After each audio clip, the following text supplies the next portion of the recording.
នឹងឯសួស្តីអ្នកនរគ្នាស្វាគមន៍មកកាន់វីដេអូថ្មីក្នុងការវាយ Clash of Clans ទៀតហើយអ្នកនរគ្នាថ្ងៃនេះគឺខ្ញុំមកធ្វើការវាយ Clash of Clans ដែលមាន level 132 Town House ចំនួន level 13ហើយនឹងការអាប់តបរបស់ខ្ញុំគឺមានដូចជាតបបាឡុងអ្នកហើយនឹងអ្នកអន្ទះហើយជាមួយនឹង spare win spare កអន្ទះវាយលឿនហើយនឹងលឿនមួយទៀត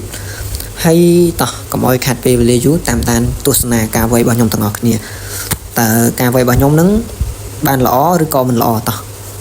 ដែលជាដំបូងហ្នឹងគឺខ្ញុំប្រើជាមួយនឹងទឹកអន្ទះដើម្បីបំបែកកម្មជ្រួចរបស់គេហើយយើងឃើញថាentry របស់គេគឺស្អុយហើយឆក់បឺតឈាមរបស់គេក៏ស្អុយដែរអញ្ចឹងក្នុងការវាយរបស់យើងគឺងាយស្រួលក្នុងការវាយមែនទែនហើយនៅមួយទៀត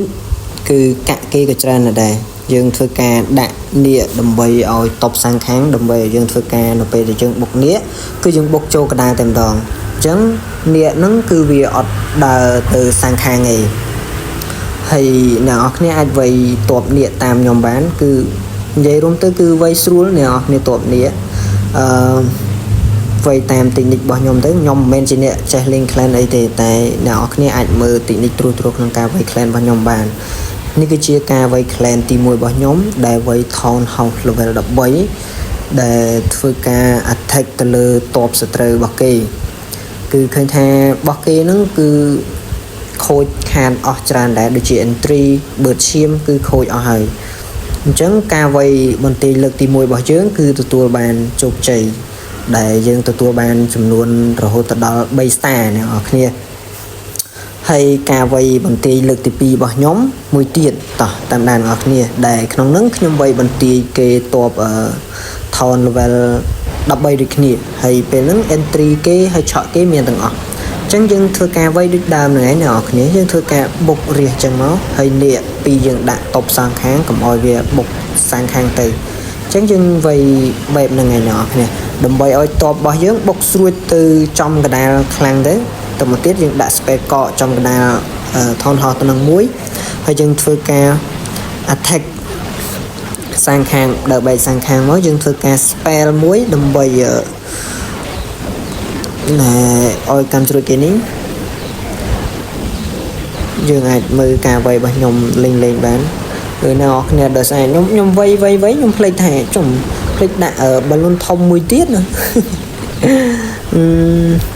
ពេលអញ្ចឹងទៅប្រឹងថាវាអត់បានកែ3តែដល់ពេលមើលតបនៅសល់អញ្ចឹងការវាយបន្ទាយលើកទី2របស់យើងគឺទទួលបានជោគជ័យដែរអ្នកនរគ្នាគឺយើងទទួលបាន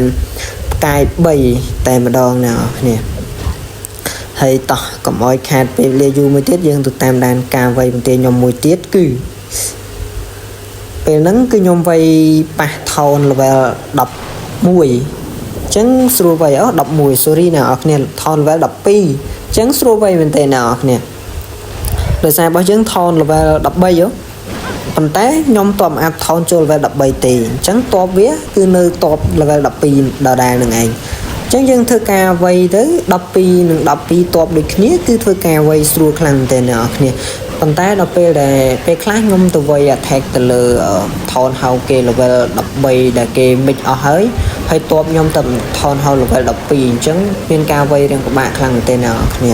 តែបើថាវាយ Town level 12តប level 12ដូចគ្នាគឺ attack ស្រួលមែនទេអ្នកនរគ្នា